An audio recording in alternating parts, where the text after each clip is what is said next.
Okay, well, I suppose living in England, there Pressure was was on the the door. stereotypical TV view of what the US was about, which was generally loudness and check trousers and brashness and too much money and all this kind of stuff. And then I had my first experience of living in an American community, not in America. I was actually in West Germany and I worked for the West German Ministry of Defense and I was seconded to the American Army. And 106th Transportation Battalion in Rüsselsheim, I was an assistant to the safety officer and I was 18 years old. And I was one of three women on an army headquarters with 250 guys. And they were lovely. They were so polite and so respectful. There was me, I was English. There was Uta, who was the colonel's secretary, who was German. There was Rose, who ran the PX. And these guys were sweethearts and they looked after us. And when I was expecting my first baby while I was there, they used to send me down to the medical room to have a nap in the afternoon. It couldn't have been a nicer experience. And that was it. I had my view of America and Americans totally overturned in 3 years I spent in Germany. I didn't want to come home.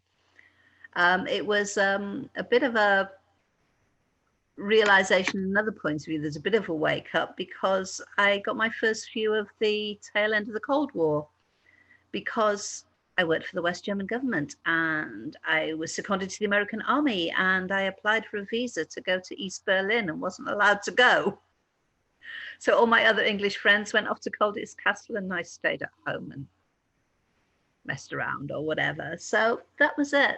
And then my second experience of Americans was a school exchange. I was working as a teacher and we were asked if we would take American children to be with us for a week so they could experience England. And my son, Paul, who is with us this evening, who grew taller as he grew older and is now over 6 foot, was really small at that point. And we picked up these two Americans, young men, same age as him, around 14. They were enormous. They were big, they were broad, they were blonde haired, sort of standard, straight out of an American movie. I later found out that they were linebackers for their football team back home. I didn't even know about American football then. I mean, the English soccer equivalent, you can be little as long as you can run fast and you can kick straight. But, these were really big guys. So that was my second. And then that was it. That was my experience of America gone. And then I came here. And for those of you who don't know, Paul, my American husband, and I met playing Scrabble online. I was up too late. All my friends had gone to bed. I hit the random opponent button on an online Scrabble game and I got Paul.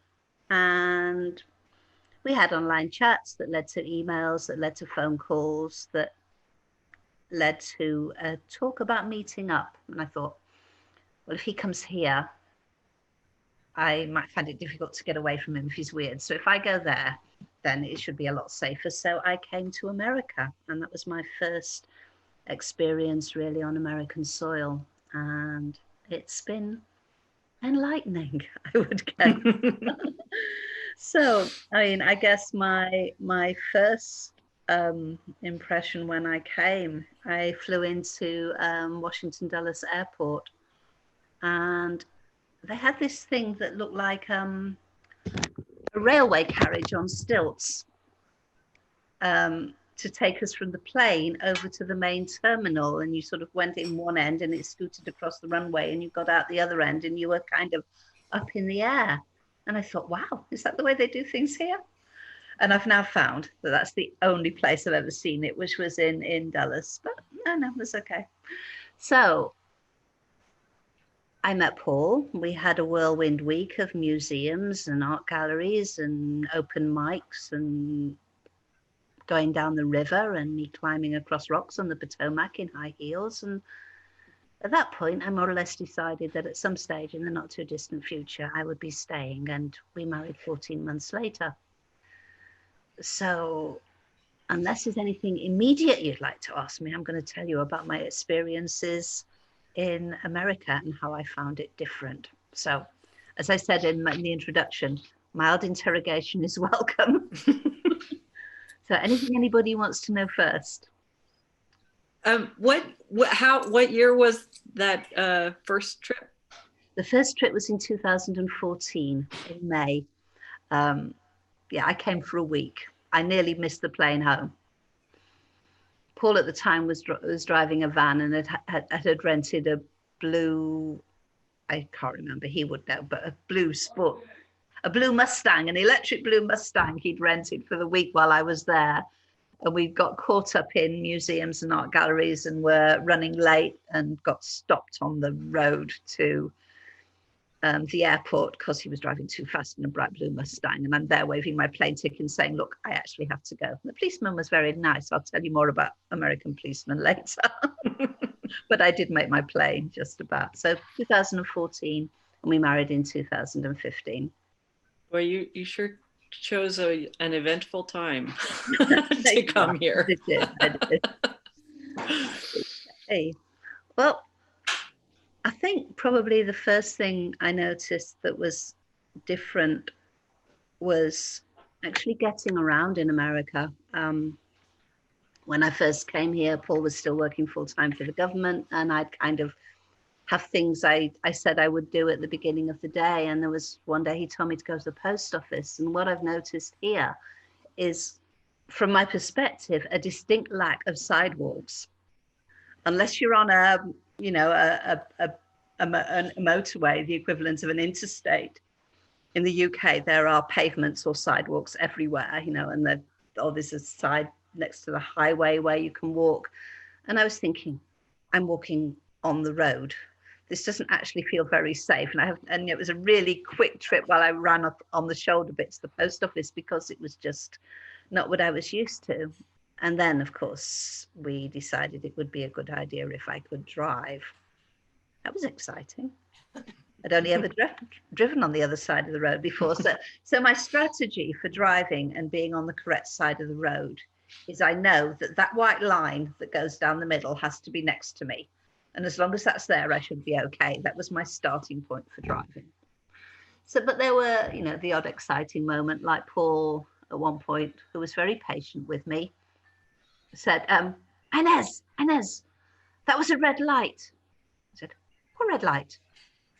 And I pulled up another red light at that point, and he pointed behind me, and there's this string across the road with lights dangling from it, one of which in my rear view is obviously red. And I said, but it's in the wrong place. How am I supposed to see it up there? Because I'd come from a country where they're on black and white poles at the side of the road, and that's where you see them. So the fact that I had to look up for it, I think I might have missed a few of those. And then there were the car parks, because everybody behaves really well in America when it comes to car parks. And they're looking for a parking space, and you drive up one lane and down the other lane. Hello, pussycat. And then and you go into your space. In England, it's more like a dodgems thing, that if there's a space over there and there's car parking spaces between, you don't do the up and down thing, you just go across. And again, it was what are you doing? Well, it's a parking space, that's where I'm going. It's not what you do here. Okay. And then I suppose the big thing for me was the multiple junctions where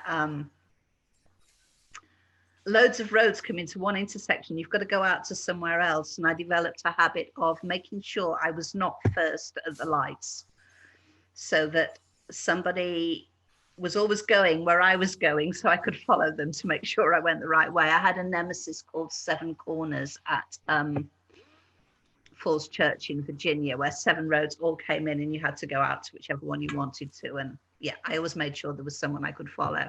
And I've kind of got the hang of that now, but the idea of a 26-lane highway, frankly, still terrifies me, because in England we stop at 10 and that's really big. But I've been driving for 5 years now here. It was a bit of a shock to find that I had to take a driving test to get my Maryland license, because while I was in Virginia, I didn't have to have one. So technically, I am now a new driver with 1 year's experience, but that's okay. So driving has been interesting. So far, so good. One other thing. In England, the speed limits are higher. I have to confess, I have on more than one occasion been stopped for driving too fast. And the first one was in my second month here on the way to IKEA, and there's these blue lights behind me. And the other difference on the roads is there is a shoulder on each side. And I'm kind of in the middle going too fast. And I don't know which shoulder I'm supposed to pull over onto with this police car behind me. I know he wants me to stop. I just don't know where to stop. So eventually pull over to the right, and this nice policeman comes and asks for my license. And I said, well, I'm English. Here's my English license, all this kind of stuff. And he said, do you know how fast you were going? And no, he said, do you know what the speed limit is here? And I am parked underneath the 65-mile-an-hour sign. I said, yeah, it's 65. He said, do you know how fast you were doing? I said, faster than that. He said, yes, ma'am. He said, but the problem is that when I came up behind you with my lights flashing and my sirens going, you went even faster. Yeah, you're not supposed to try to outrun the police. No. Well, this was a thinking, well, it was purely, I didn't know which way to go. So anyway, this was my thinking and thinking on my feet thing. And I said, well, I haven't been driving here very long. And in England, if you're driving on a highway like this and a police car comes up behind you and the lights are flashing and the road's busy, then you just assume that they're trying to get to an emergency. So I was just going faster to get out of the way. Good. He looked at me purely incredulous. Paul is sliding down in his seat. I said, yeah, sorry, she is with me. And anyway, he said, well, that's not the way it works here, Mum. Have a nice day. And off he went. So, yeah, I've been stopped a few times since. Apparently, I get away with murder because I've been stopped without my license with me. But you're just shouting. I didn't even have my license with me one time because I'd rushed out of the house. But I have been better. It's been quite some time now since, and every time the policeman or the sheriff or whoever it is to stop me has been very pleasant and just told me not to do it and behave myself in future. And I think I've probably been behaving for about 18 months now. So that's kind of my driving experience over here. Oh, and roundabouts. How do you... Right on red. I'll get there. Don't interrupt me. Roundabouts. There aren't many roundabouts here, are there? So I lived in New England, and there were a lot more of them up there, and only we called them rotaries. Okay, rotaries, and here they call them traffic circles, and in England there's roundabouts, and they're everywhere.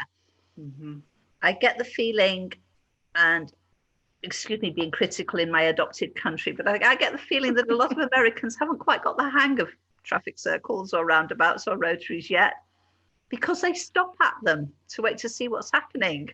And there's nothing coming. And the whole purpose of a traffic circle is if there's nothing coming, you get onto it. To keep going. You keep going, and you indicate when you're about to leave it. So the person that's coming onto it knows that you're going, so they can come on. That's what drives me crazy at the one here in Chestertown. Is people me too. Yeah, I'm with you, Inez. Yeah, I indicate all the time, even if there's nothing waiting to get on, in the hope that somebody behind me will realize that that's what you're supposed to do. Indicate. It's about keeping traffic flow going. And the thing about DC is they have traffic lights on roundabouts. Roundabouts are supposed to preclude the need for traffic lights. Putting them both there, I don't actually get yet. So that's okay. So, any questions so far are on driving? And I'll tell you my big thing then about what I love about US driving. Turn right on red. Turn right on red is amazing. The number of times I have sat in the UK behind a traffic light when nothing is coming. If ever I have the need to go back on a more permanent basis to where I came from, I am going to lobby for turn left on red. It is right. It is a left. It would be left over there. I guess. Turn left on red over there. Yeah, I love that. Turn right on red is really good. But then, my standard impatience, I think it's probably due to my Spanish ancestry. I don't queue well. Is when there's a sign that says you can't turn right on red, I want to know why not. So there we go. So Inez, I've been taking notes. I know Mariah and I both have daughters who are learning to drive or in the process of just beginning to learn to drive. So there are a few things you've said that I was like, oh yeah, that'll be helpful. oh, good. I'm glad about that. Yeah, I suppose what I find generally about being in the US that is a big difference from being in the UK is I'm much more car dependent. I mean, I kind of used to live in a small rural town, you know, not that different from Chestertown, probably much the same size. But I could walk down the lane from my house to a sort of minor road, and there would be a bus every 20 minutes to take me into town or to the nearest railway station. The stations gave me train access all over the country. So I would struggle without having my own transport here, whereas there you can actually get by in England without a car. And as long as you travel not at peak times, like not when everybody's trying to get to work, because there's a big use of public transport, but as long as you're arranging to get into London, say after 10 o'clock, you can do it economically and you don't need to drive, and therefore you don't get the same congestion. And I guess, you know, the reason for it, you know, looking at the downside of things, is fuel is a lot more expensive in the UK.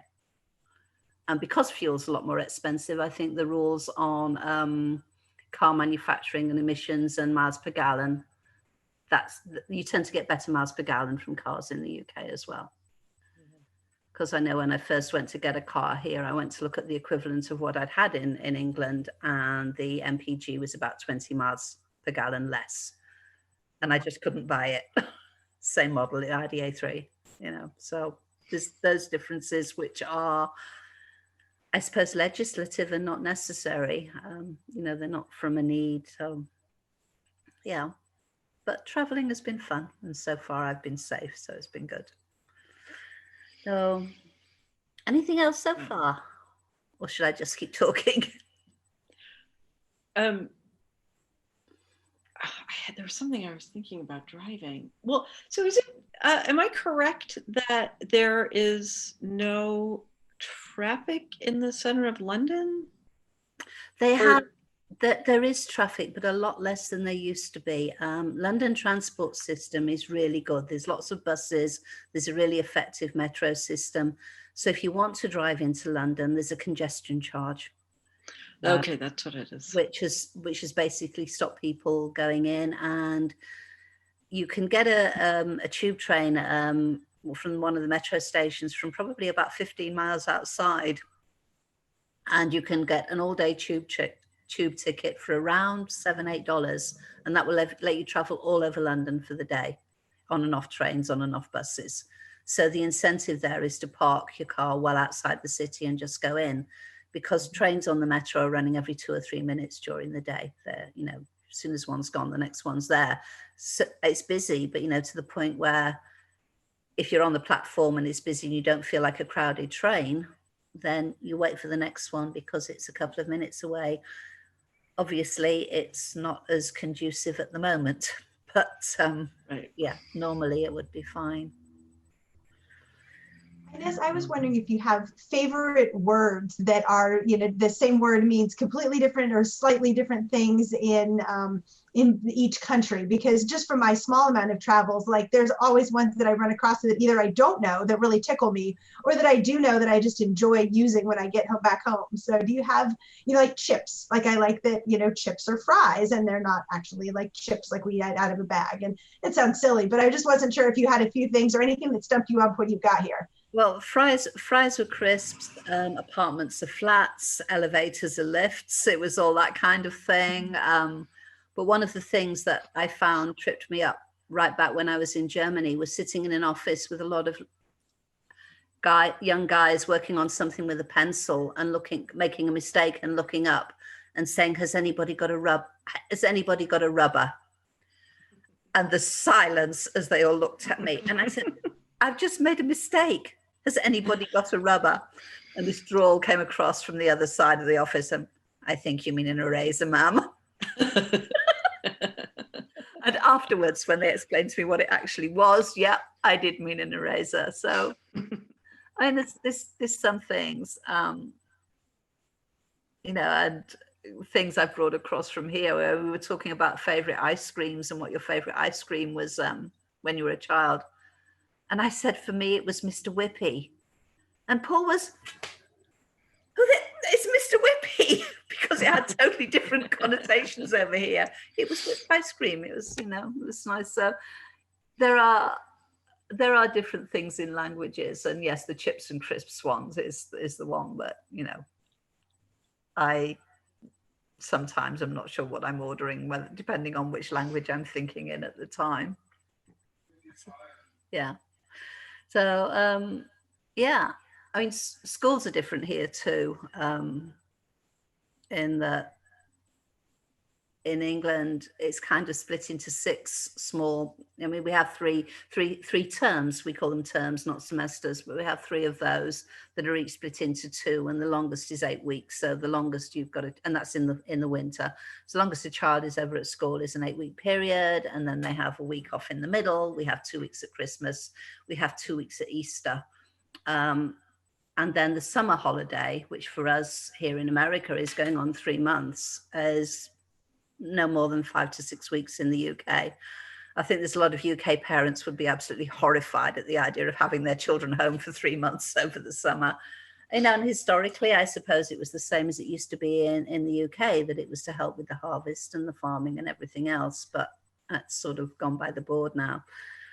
We're also a lot more exam related, in that you take exams at 16 to see what subjects you're allowed to take at 18. We take exams at 18 to see what universities you can go to, or if you can go to university at all.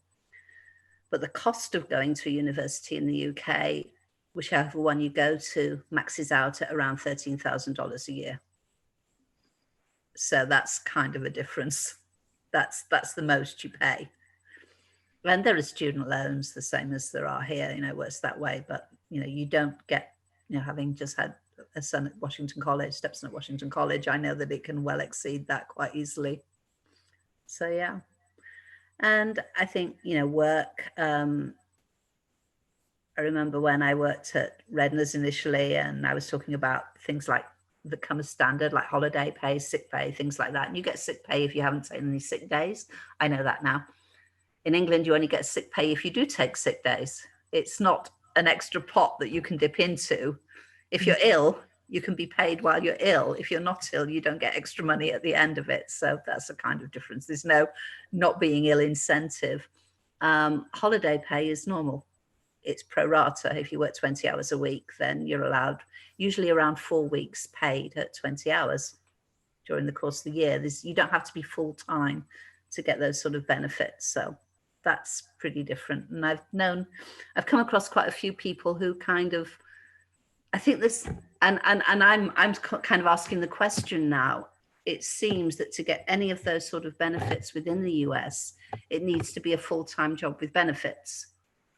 Whereas in the UK, once you hit sort of around 16 hours a week, that's it. You have all those pro rata benefits. So yeah, I think that's right. And often, even with a full-time job, you don't necessarily get benefits. It's pretty miserly, really. Or yeah. I mean, it's a different setup, but yeah, I don't know. And can you imagine a 16-hour or 20-hour a week job where you'd get any kind of benefits? No, I mean, I think there are a lot of employers who purposely, keep certain, like people at certain numbers of hours so they don't have to pay benefits. Smaller organizations don't provide benefits. And, talking about healthcare, I was going to ask you, Inez, to tell us a little bit about the healthcare system, because we know that, without those benefits, it's nice to have I think benefits of time off and sick pay and can you guys hear me? I lost a bit of that then. I did some research because I thought I might be out of date, and I thought you might ask me something about that. So if you're earning around, there's a lot of talk about if you have socialized medicine, then the cost is high to you as an individual because of taxation. So I did some looking up on that.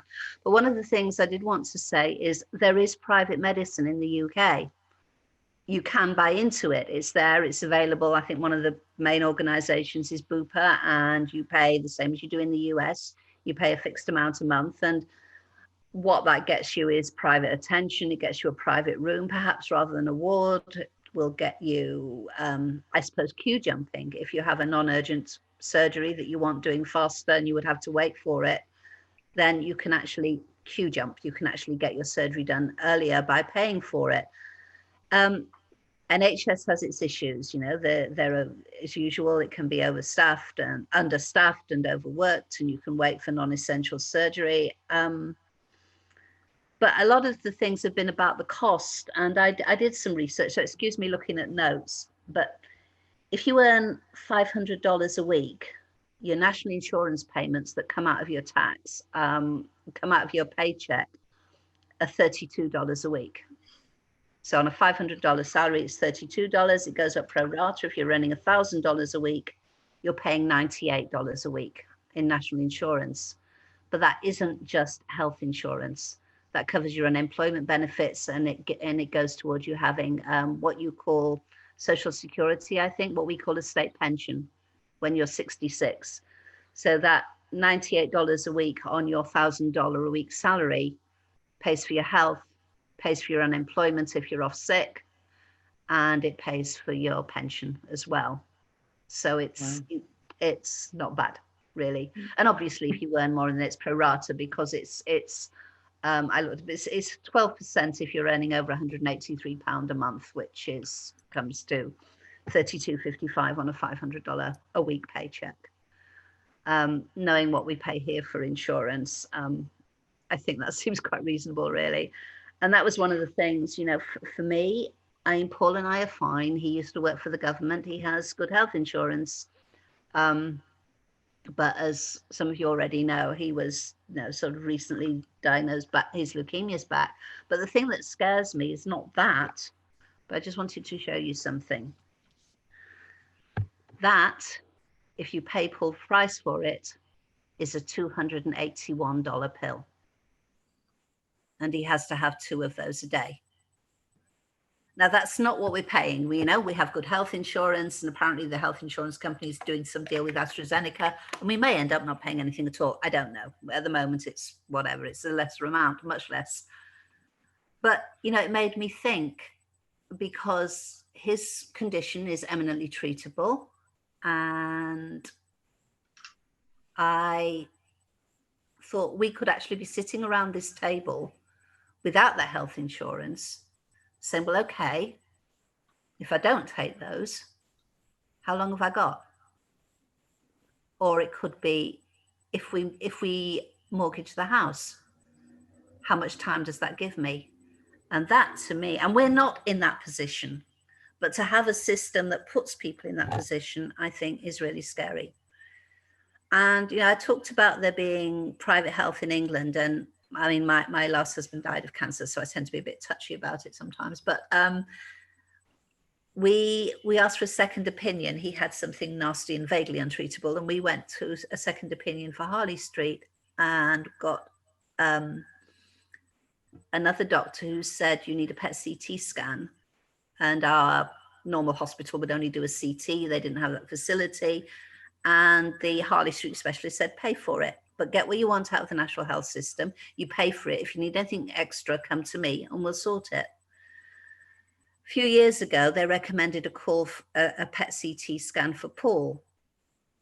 And the insurance company wouldn't authorize it. They would only authorize the CT. And the CT's fine. You know, it did what it needed to do. But the thing was, that choice wasn't even there, even with the money. And I feel the impression I get is sometimes that there are other people's fingers in the pies getting money, that making profits on people's vulnerabilities. And yeah, that bothers me. But, you know, UK isn't perfect either, but I think we've got a way to go here too. Thank you. Yeah. I was curious about that, because you hear things are comparing between countries, and then what you said about the fact that you're all in a certain position that you recognize because of Paul's previous employment. Just the fact that so much of what we have is tied to a particular job or to a particular employment. And so then those people without that longstanding job, or they leave a job, then they don't have that, and that's where people fall through the cracks. So it's just interesting to compare the systems. And also because Paul's insurance, he had a government job, so that's heavily subsidized as well, and it's still more than looking at the deductions from the national insurance from the UK, we pay more than that in insurance. And then we still have the copay on top. There is no copay in the UK. I think our ceiling on copay, I think ours is 13,000 a year, our ceiling on copay. It's not an insignificant amount of money. No, it certainly isn't. And that isn't the same either as a deductible. I mean, it's pretty insane in my opinion. Well, it is scary for people. Yeah. Anyway, of having the heavy stuff, one of the other issues I had a problem with when I first came here was money. And it's a straight decimal system, 100 cents to the dollar. That was fine. But all the notes are the same color. They are all green. And I'd be handing over the wrong ones and not looking at the numbers, because that's one of the things in the UK is they're all different colors. The different denominations are different colors. £5 of blue, £10 of bronze, whatever. I've forgotten now. I haven't been there using it for such a long time. And I'm a card person anyway, but they are different colors. And I used to get that wrong. And are they different sizes as well? They used to be all different sizes. Now I think there are 2 different sizes, but yes, so they're easier to differentiate between them. And when you're in your wallet, you can stack them by colors, and that works. That's another thing. We call them purses. And ask me about language. A wallet is a small thing. A wallet is what we call a purse, and a purse is what we call a handbag.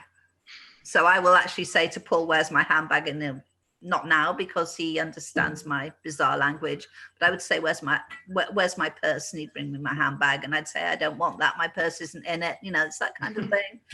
It's confusing. Chips, we can deal with chips these days. So eating out's different. If you ask me what I'd miss about England, I miss fish and chips. I miss the fish and chip shop with, super cheap, freshly made, wrapped up in paper, really nice. On the other hand, you have really great barbecue here, and I don't think I've ever had great barbecue in the UK at all. It's a pure imitation of it. Tipping's different here.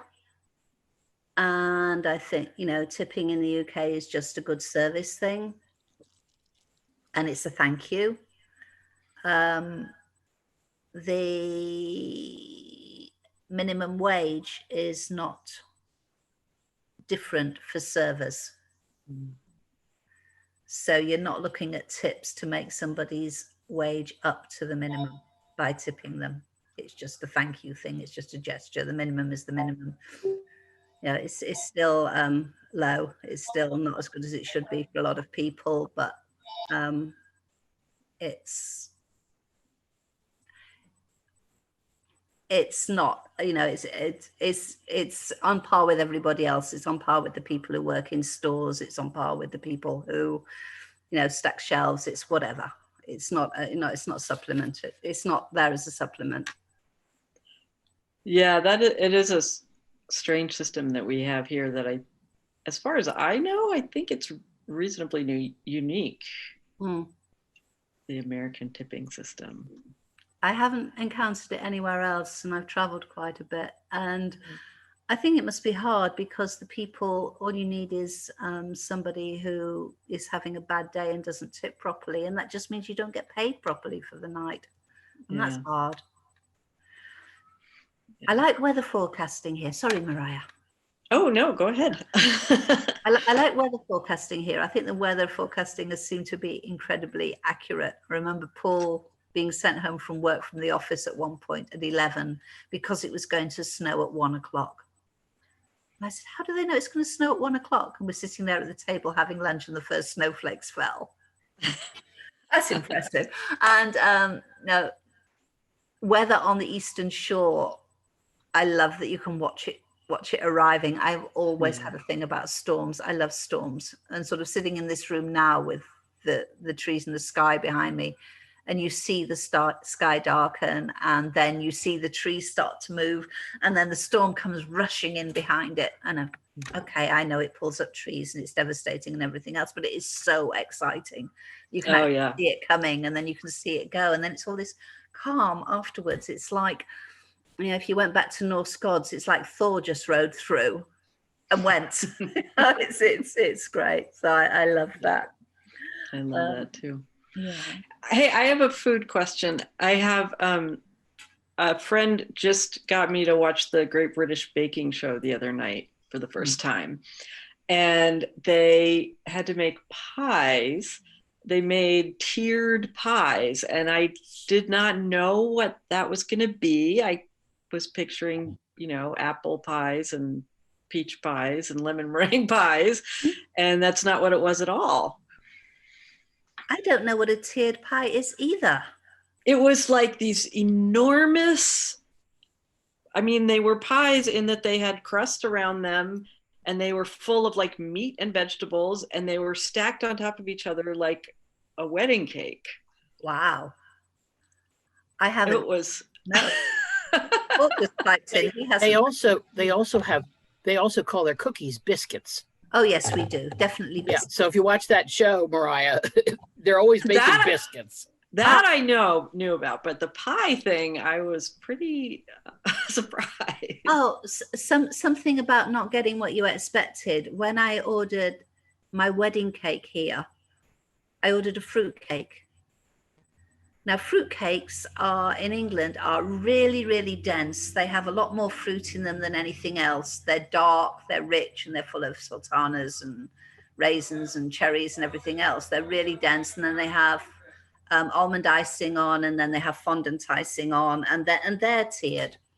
So I ordered my fruit cake for my wedding cake, and it was sponge with fresh fruit in it. and traditionally, a wedding fruit cake, and obviously Paul and I were older, but a wedding cake is you cut the big tier for the guests, the second tier if you need to, but the top tier, the small one, is kept for the christening of the first child, which of course, if it's a rich fruit cake, will mature over time. And I cut into it, and it had peaches and strawberries in it, and I thought, well, that's not what I expected. It was lovely, it was great, but it was not, you know, what I expected here. Yeah. Inez, I have a question about sultanas, because we've been watching British Baking Show as well. And like you just said sultanas and raisins in the same sentence, and I thought sultanas were raisins. So what is a sultana? It depends which grape. Okay. We have sultanas, raisins, and currants. And currants are tiny and almost black, and raisins are brown and they're from a red grape, and sultanas are from a white grape. And they're the three different ones, and they're sold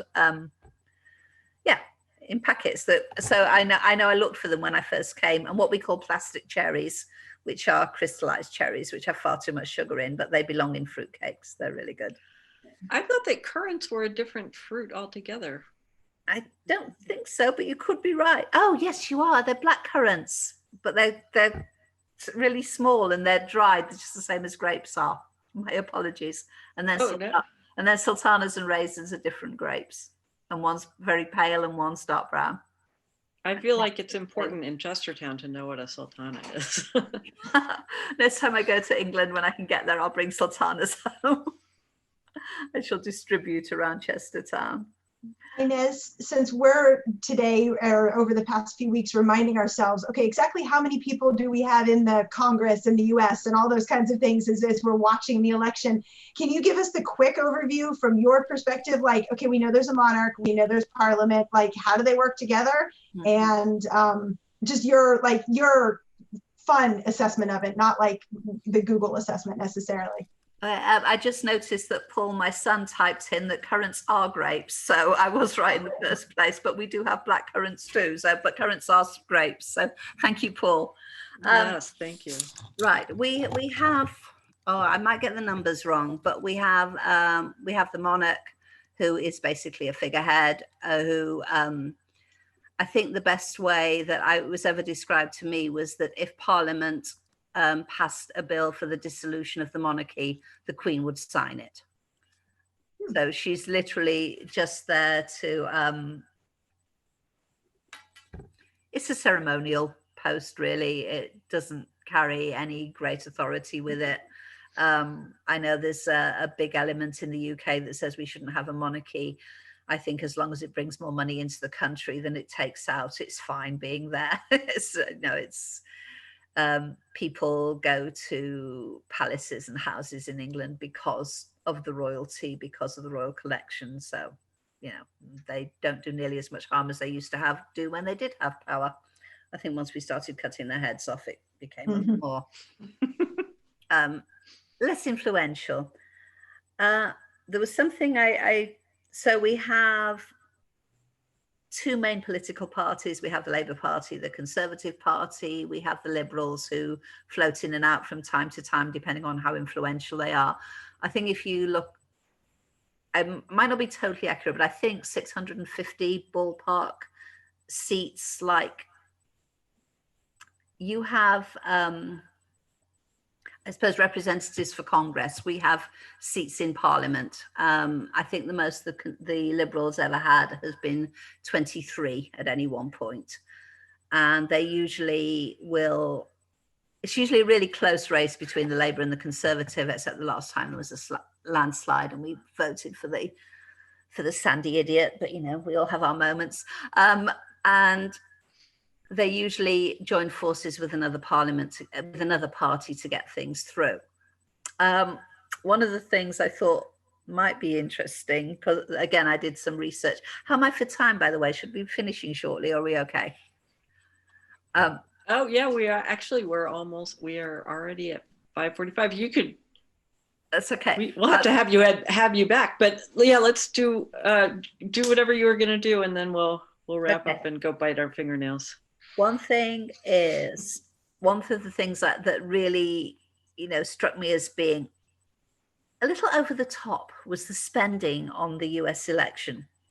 So I thought, okay, I'll have a look at what they spend in the UK on an election. So again, forgive me for making notes because I only look at my notes. Political party spend for each political party. And like I said, we have constituencies, like you have a congressional representative. We have a constituency that has a member of parliament. So and there are 651. So if you're actually contesting them all, if you're actually sending a candidate into each one, your spend for your party is limited to £30,000 per candidate. The maximum spend for any parliamentary party for an election, including the year before the election, is £19.5 million, around £25 million total spend. That includes advertising, leaflets, letters, a manifesto, any other documents, press conferences, rallies, related expenses, transport to party events. It's capped at 25 million. This year's US election spend is expected to be 14 billion. I think I close on that one. So do they advertise on television? I mean, you could spend $19 million in less than one ad buy. Television doesn't charge. Television has parliamentary candidates in. The debates are shared between the stations. Some are commercial stations, some are non-commercial stations, but they are invited. They don't have to pay for that time. And they don't run commercial TV ads. That's great. And newspapers obviously carry advertising, but the newspapers tend to be partisan. So you get the Telegraph and the Mail that are on the conservative side of things. You get the Sun, who are just atrocious. You get the Independent and the Guardian, who go on the Labour side of things. So articles are printed and rhetoric rebounds, and it's all, the arguments are made in print and on television, and there are chat shows and debates, and people are invited, and you get satirical shows. I suppose our equivalent of John Oliver is something like, "Have I got news for you?" So things go on, but they're not paid for. It's part of the law. How long is the campaign? Basically, as soon as they know it's happening. So the fact that they say, you have to have an election every 5 years. So if there hasn't been one for 4 years, then you will start campaigning at the end of that 4th year. So it can be a year-long campaign. If it's a Russia election, then it'd be a few months. It depends on if it's a normal scheduled one, like the prime minister chooses when to call an election. You can call one after 4 years. It has to be called before 5. You can't sit there for 5 years and not have an election. Are there term limits for people in parliament like there are here with some congressional races?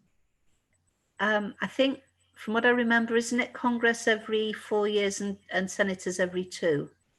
Okay. It's congressman in the US. Yeah. It's the Congress is every 2 years and the Senate is every 6. Right. Okay. So, but they're staggered. So yeah. There are Senate races more often, but not everybody is in them. I don't know if you saw it, but Paul says there's quite strict rules in the UK about political advertising. And also basically the change comes with an election. You can have by-elections if somebody steps down or if somebody dies, but every seat comes into play at a general election. And like in the US, you have safe seats and ones that never change. Right. But then you can quite often influence policy within your own small area, like your own county, by voting for minor officials who will actually have influence on what happens at a local level, even though your MP doesn't change. And so if you have 600 and something representatives, how many people or how big of an area does one representative cover? Because we have many fewer. It varies. In that, where I used to live in Hockley, there is, I suppose it's 3 small towns and they have 1 member of parliament, and then the next 3 small, I suppose not towns, villages, and they have 1 member of parliament for the 3 villages. The nearest town is Southend. They have 1 for the town. But you're going to somewhere like London and the sub-regions, East Ham, Bexley Heath, they will all have their own MP. So it hasn't got a fixed number of constituents, but generally it's by area on population. But it sounds like, well, I don't know how it actually works. Congress, really. But it sounds like maybe you'd have a little more access to your representative. Yeah, they actually hold surgeries. They actually have to spend a certain amount of time during the year at their constituency, and they have constituency offices, and you can make appointments and actually talk to them. So you can actually go and see your MP.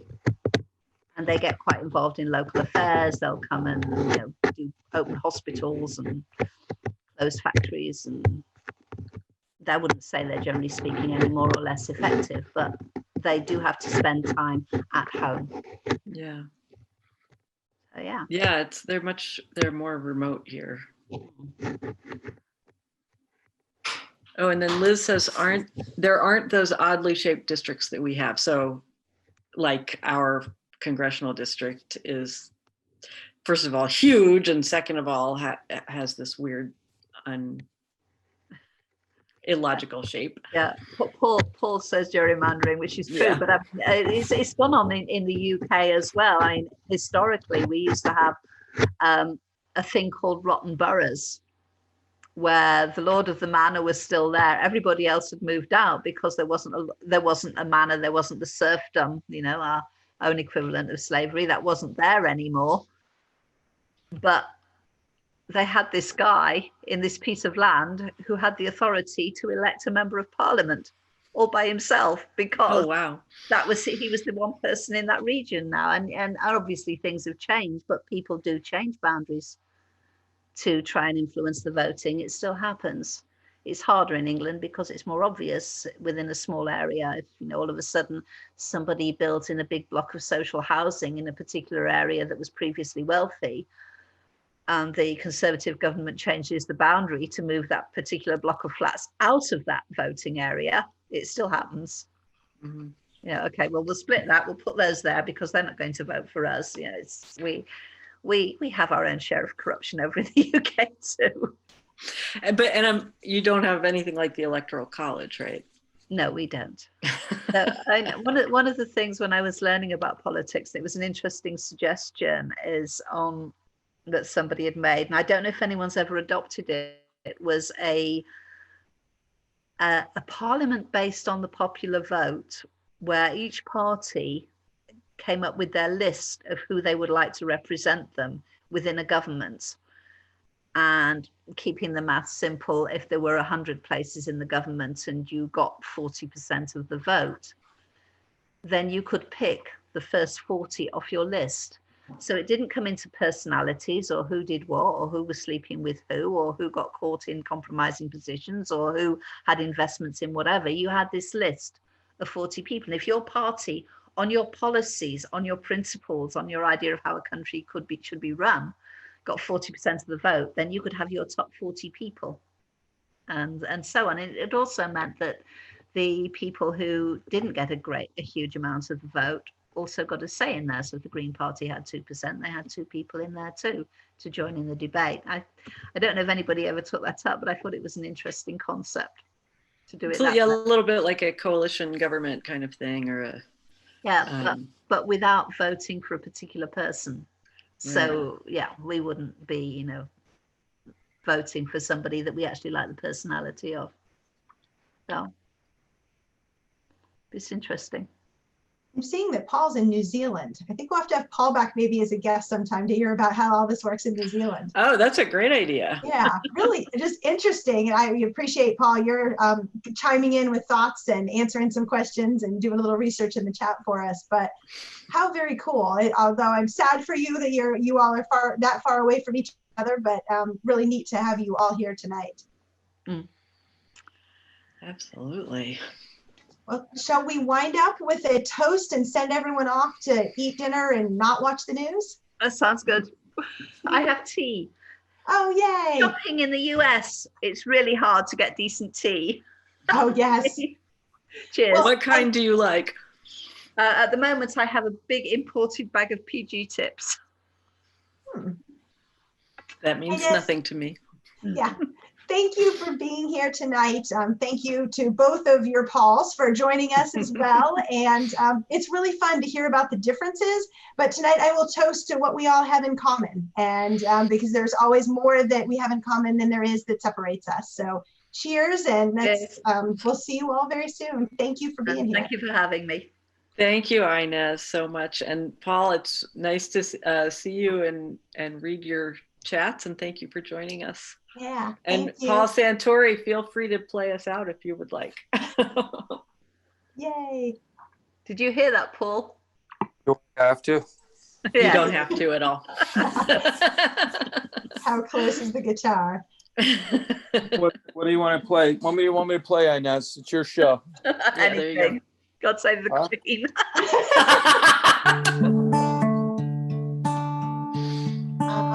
I'm going to meditate now.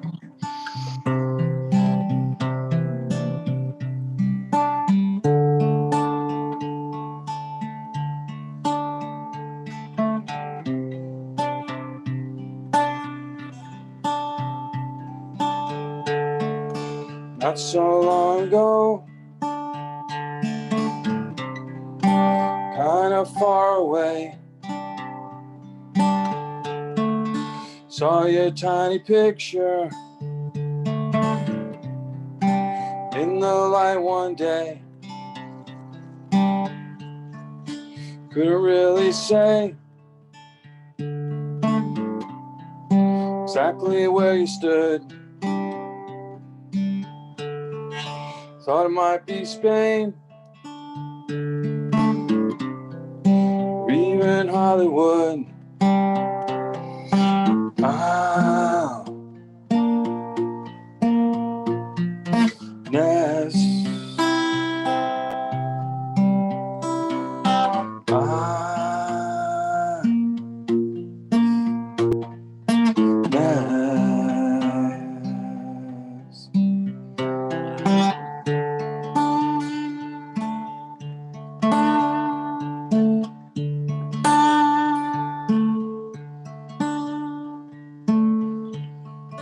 Wonder where you are now. lying in a lounge, playing games with words. 3 cats looking on, sitting on a bench, talking with the past, laying in your bed, thinking how we laughed. Ow. Ness. Ow. Ness.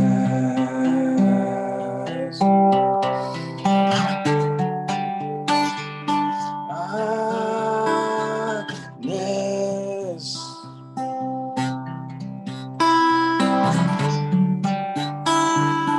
Ah, Ness.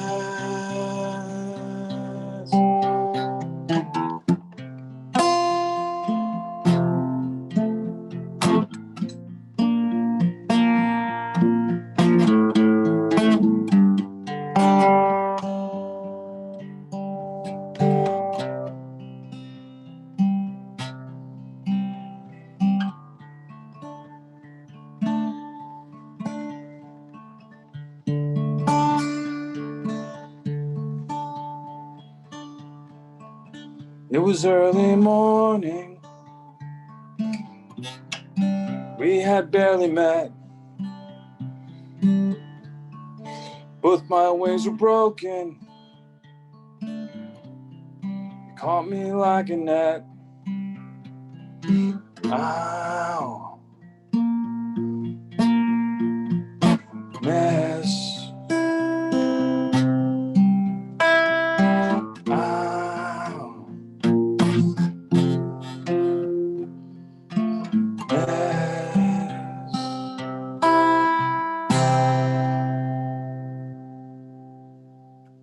Thank you. Thank you. That was really nice. It's your night, so play that one. Thank That's you, a my love. great one. That was lovely. Thank you, Thank you Paul. all. Good night. Thanks Good for night, being Bye. everybody. Thank you. Buenos noches. Have a good night. Viva Biden. Please, please. Good night. Bye. Thanks, everybody. Bye.